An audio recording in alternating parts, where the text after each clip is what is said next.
On Osrc News at 7, Governor Aiyedatiwa re-emphasizes determination to take Ondo State to greater heights as APC flags off campaign in Southern Senatorial District. Ondo State House of Assembly commits over 92 billion naira supplementary budget to Appropriation Committee. Federal government orders probe into Jigawa tanker explosion as over 100 corpses given mass burial.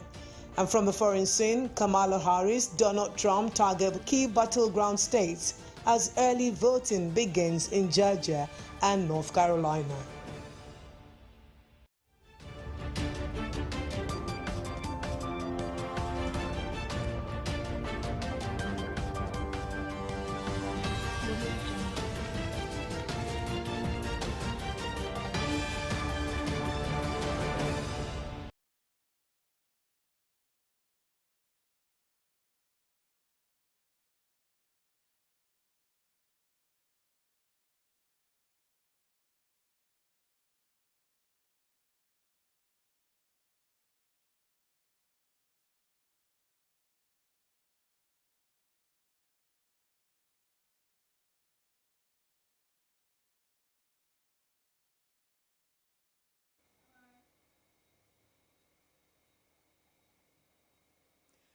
Good evening and welcome. Thank you for joining us on the news at 7, coming to you live from Osrc Television. I am Obi Chukwemeka Oti. The people of Ondo State have been reassured of more dividends of good governance by the present administration in the state. The standard bearer of the ruling All Progressives Congress APC and Governor Lucky Aiyedatiwa, while addressing residents in the Southern Senatorial District at the campaign rally of the party, said the development of the state will not be politicized. Aiyedatiwa, who appreciated the people for the large turnout and support for his administration, sought massive votes for the APC in the governorship election next month. The governor promised to sustain and improve efforts that improve the well-being of the people. Some leaders of the party also canvassed votes for the APC, while a chieftain of the PDP and former secretary to the state government, Aderotimi Adelola, decamped to the ruling party. The event, held at the government field in our Odigbo local government area, concludes the senatorial campaign rally of the party.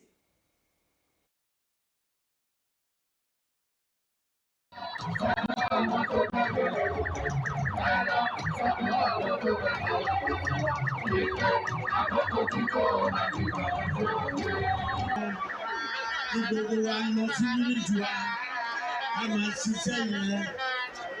the 16th of November, we must have Our Excellency, Honorable Lucky Orimisan Aiyedatiwa, declared as governor-elect.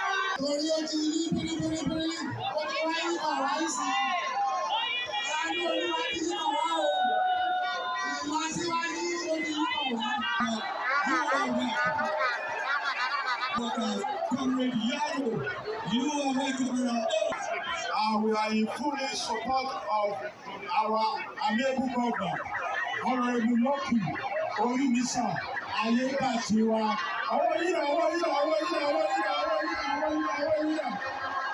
Ẹjọ́ torí Ọlọ́run tó bá ti tó òkú mẹ́sàn ìpẹ́ ti jáde láti 7 o'clock láàárọ̀. Ẹ lọ wo ibi tí ìgbàlẹ̀ wà. Tẹ bá ti dìbò yín tán, ẹ dúró síbẹ̀ kó kà ṣojú yín. Èèyàn kò lè fìtí rántí yín. APC ẹ̀dìbò fún ìbálẹ̀ yìí, a máa rí gbọ́n káyọ̀ pé òun ló ṣe ètò. The governor has given approval for the employment of 2,000 teachers in primary school. In secondary school, the same thing, 1,000 teachers.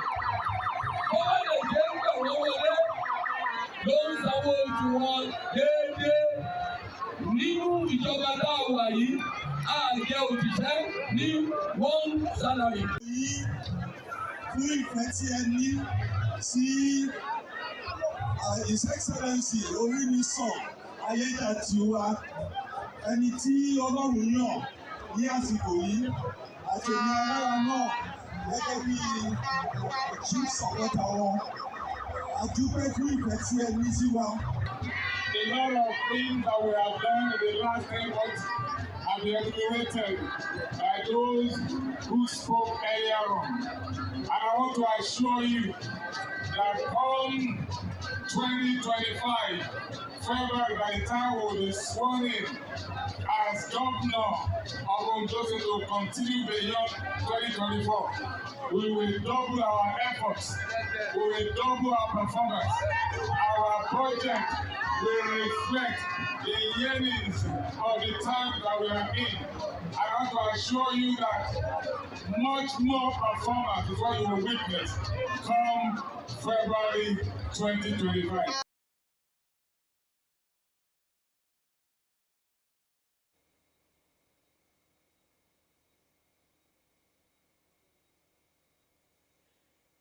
As the gubernatorial election approaches, the Ondo State Young Leaders Network has organized a solidarity walk in support of Governor Lucky Aiyedatiwa.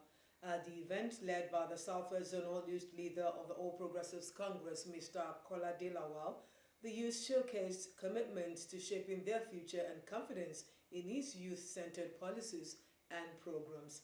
Osrc's Zaida Bisela reports that the youth walked through the heart of Akure, the state. Starting from the heart of Akure, at the All Progressive Congress campaign off its banners and unyielding spirit, the young supporters of Governor Lucky Aiyedatiwa in their undress filled the street, their voices echoing a collective message: it's time for a total support.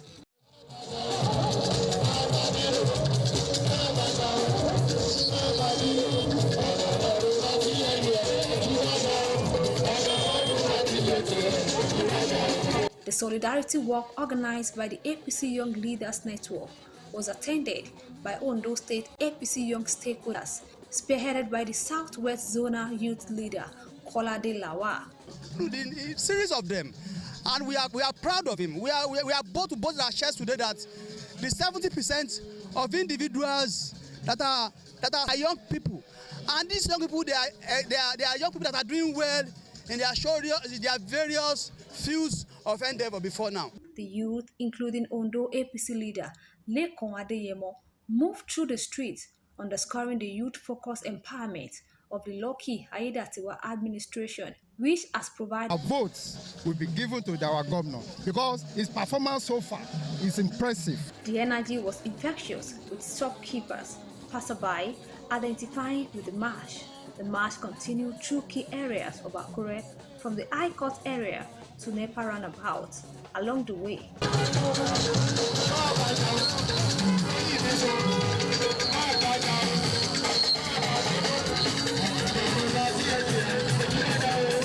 participants rallied for peace and urged fellow youth to stay away from violence during the election season. The solidarity walk, which culminated at the governor's office, according to the youth leader, was a call to action, unifying young people in their quest for a brighter future under Governor Aiyedatiwa's leadership. We are going to sensitize our people on the need to go to those INEC offices in our various or respective local governments to go and collect their PVCs. The youth of Ondo State, particularly, we are more educated and we are more enlightened. Cumulative of what he has been doing since he was the deputy governor to former governor, we believe the party will win handsomely. Youth are saying thank you because they believe in him. He has done so greatly for them. As the election nears, their message is participation and advocacy for a greater Ondo State.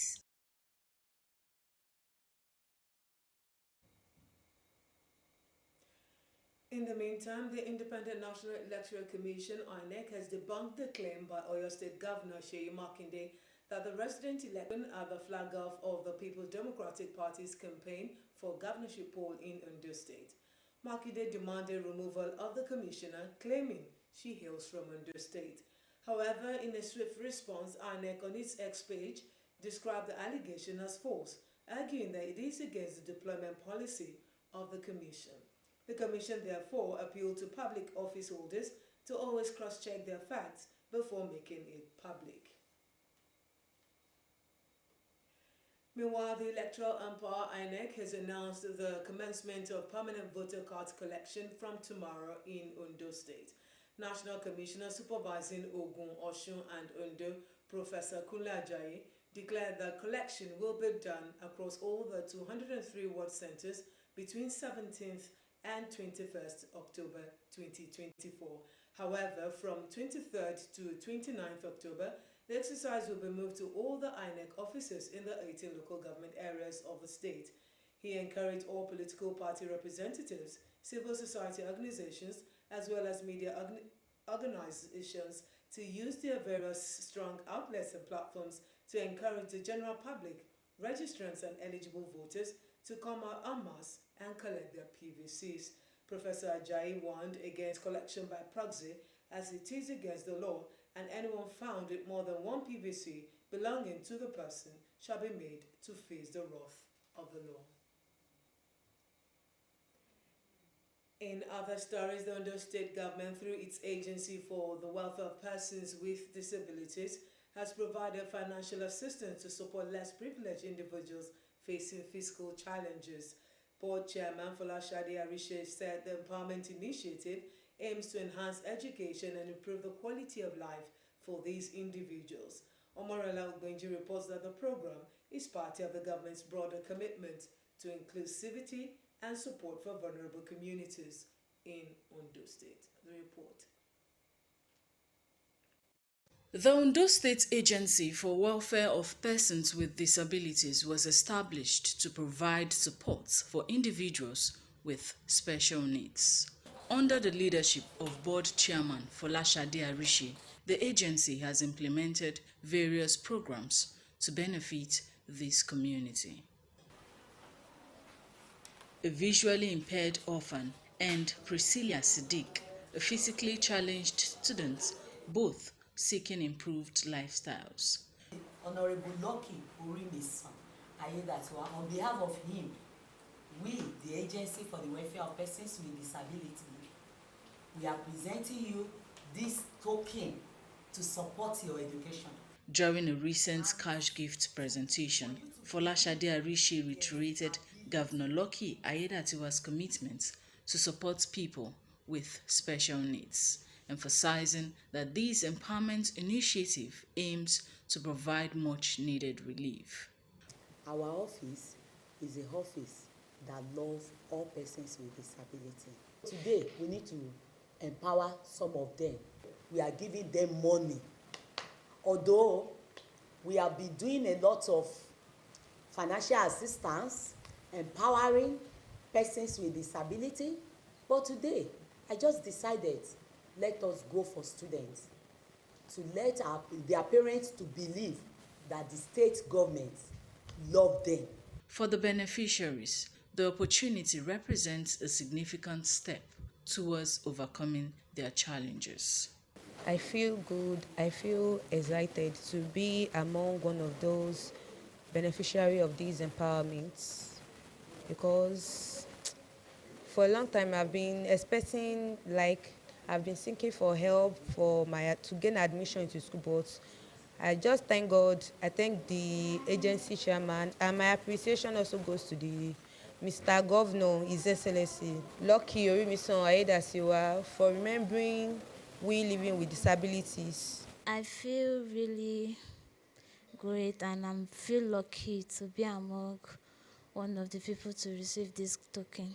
I will put the money into a great use for my academics and everything that will make my life a bit much easier. I am the most luckiest woman in Ondo State.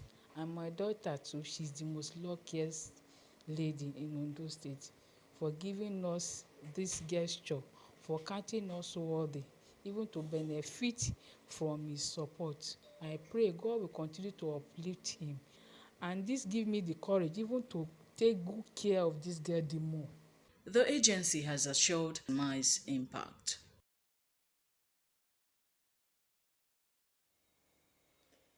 In part two, after the break, as part of efforts to strengthen key areas of the state's economy and address infrastructural gaps, Ondo State House of Assembly has committed a supplementary budget of over 92 billion naira to its Committee on Finance and Appropriation. We'll bring you details of this and more after this timeout. Please stay with us.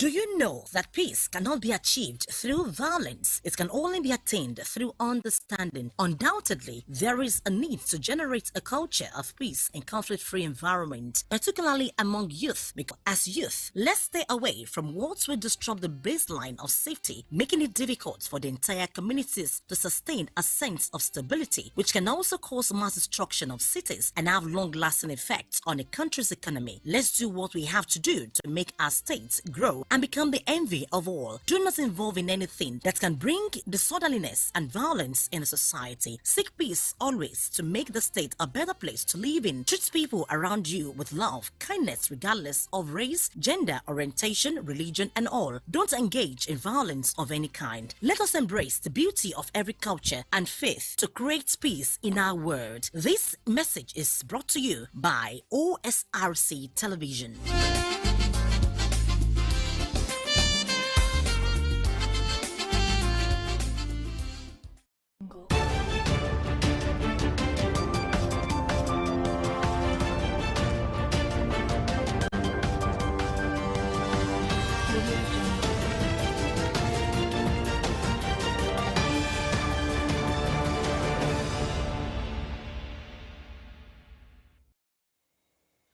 Thank you very much for rejoining us.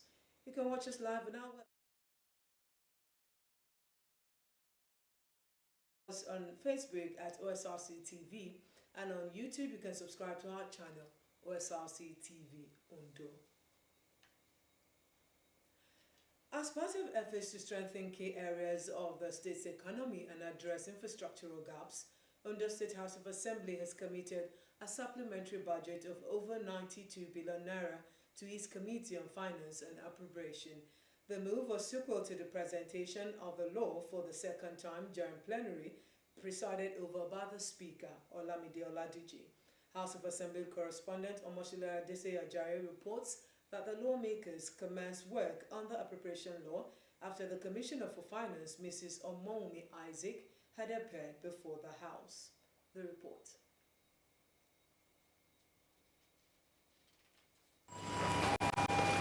The supplementary budget, which is 92 billion naira higher than the fiscal year appropriation, is aimed at addressing critical areas of concern in the state. The Clerk of the House, Mr. Jayola Benjamin, during plenary, read an executive letter explaining the need for the amendment of the law. To amend the 2024 appropriation law and authorize the issue from the Consolidated Revenue Fund of Ondo State of Nigeria, the sum of 487,437,100,000 naira only. The Majority Leader, Oluwole Ogunmolashuyi, who moved a motion for the second reading of the law, noted that the present economic situation makes it imperative for the bill to be amended to address hardship of the people, including the implementation of the new minimum wage to workers in the state, and the move was seconded by a lawmaker representing Osrc constituency, Olatunji Oshati. By the time we pass this bill into law in 2023, we haven't said that, we haven't put that into this situation. So with that, Mr. Speaker, I will appeal to all my colleagues as well that we should move this bill to the second reading. The bill to amend the 2024 appropriation law and authorize the issue from the Consolidated Revenue Fund of Ondo State of Nigeria for the service of Ondo State of Nigeria for the year ending 31st day of December 2024. I so second, Mr. Speaker. Other lawmakers who spoke on the bill emphasized the importance of the amendment law, noting that it will allow government to render effective service to the people. While committing the budget to the House Committee on Finance and Appropriation after its second reading, the Speaker, Olamide Oladiji, equally affirmed the importance of the law and ordered the bill to be passed to the Finance and Appropriation Committee for scrutiny. You will agree with me that without this amendment, the approval of minimum wage proposed by His Excellency, the Governor of Ondo State, Honorable Lord Orimisa Ayedatiwa, will not be realistic. In view of this, I therefore move that this bill be committed to the Committee of Finance and Appropriation for proper and thorough scrutiny and report back to this honorable House. Those in favor say aye. Aye. Those against say nay. I have it.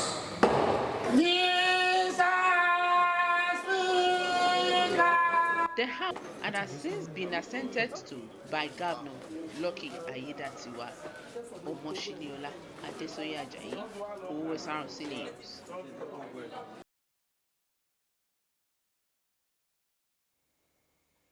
In another development, Dr. Nathaniel Adoju-Telegun from Ondo State and 20 others have been confirmed as Federal Commissioners in Revenue Mobilization, Allocation and Fiscal Commission in Abuja. The Upper Legislative Chamber confirmed the nominees after Senator Yahaya Abdullahi from Kebbi State presented a report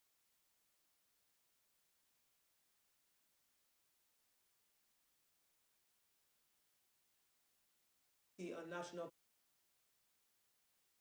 Telegon, who hails from Arigidi Akoko Northwest Local Government Area, is a solicitor advocate of the Supreme Courts of England and Wales. He serves as the managing partner at Natedo Solicitors in London, in the United Kingdom. Now, reactions are pouring in over the federal government's initiative to convert petrol-powered commercial vehicles to compressed natural gas (CNG). Many Nigerians view this move as an additional burden, urging the government to address the ongoing fuel crisis. Joy Pius reports that many Nigerians harbor questions and misconceptions about the federal government's initiative. Recently, the government launched a portal for vehicle owners interested in switching from petrol to CNG, aiming to promote renewable energy and reduce transportation costs following the removal of fuel subsidies. However, critics argue that the initiative should have been implemented before the subsidy removal. That is what the government should have done before removing the fuel subsidy in the first instance. It's like creating a problem, and the government had put in place sufficient facilities to convert the vehicles from a premium motor spirit to the compressed natural gas before removing this fuel subsidy. That would have been the ideal thing. And how long is it going to take?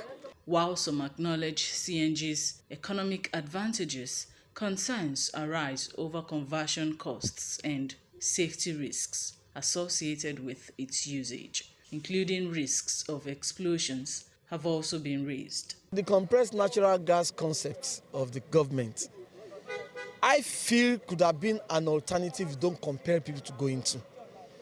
It should have been developed naturally. As we are developing, because we have the resources for petroleum. And also we have the resources for the gas. Yes, it should be developed side by side, not compelling people to pay more for petrol, and maybe people now want to throw on away to go to the CNG. Secondly, is it everybody within the Nigerian economy that has the capacity to start opportunities for some other people? But at the same time, you have created burden on some other people. How long is it going to take to get to those states? And how many conversion centers do we have in those states? How many vehicles do we have in those states? What is the ratio of the conversion centers to the number of vehicles available? So that is the problem. We need immediate solution. We need immediate solution. In response, Ondo State's Petroleum Marketers Association Vice Chairman Idowu Adebusuyi assured that safety standards are being enforced for CNG products. There are CNG vehicles outside the country. It is not new. If you travel to America, if you go to Europe, there are CNG vehicles. Even in Nigeria, there are CNG vehicles. One of the big bus that is carrying students around Ondo State there is a CNG bus. Does it catch fire? It does not catch fire. So if anybody is saying that a CNG vehicle will catch fire, I think that would be a campaign of that would be a negative campaign. There's nothing like that. What we need to do is to start tapping it. We have gas deposit in excess. And I'm not talking about having it outside the country. I'm saying in Nigeria here.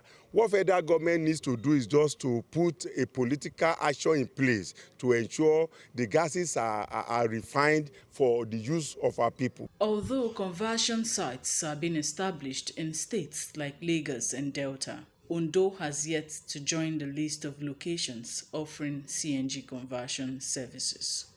Joy Pius, Osrc News. Elsewhere, the federal government has directed the Nigerian Midstream and Downstream Petroleum Regulatory Authority to launch a thorough investigation into the tanker explosion that claimed the lives of over 100 people in Jigawa State. This directive was issued by the Minister of Petroleum Resources, Senator Henneken Lokobere, following the tragic incident in Majeya town. The minister expressed regret over the circumstances. The explosion occurred when the tanker driver lost control near Khadija University. The tanker, which had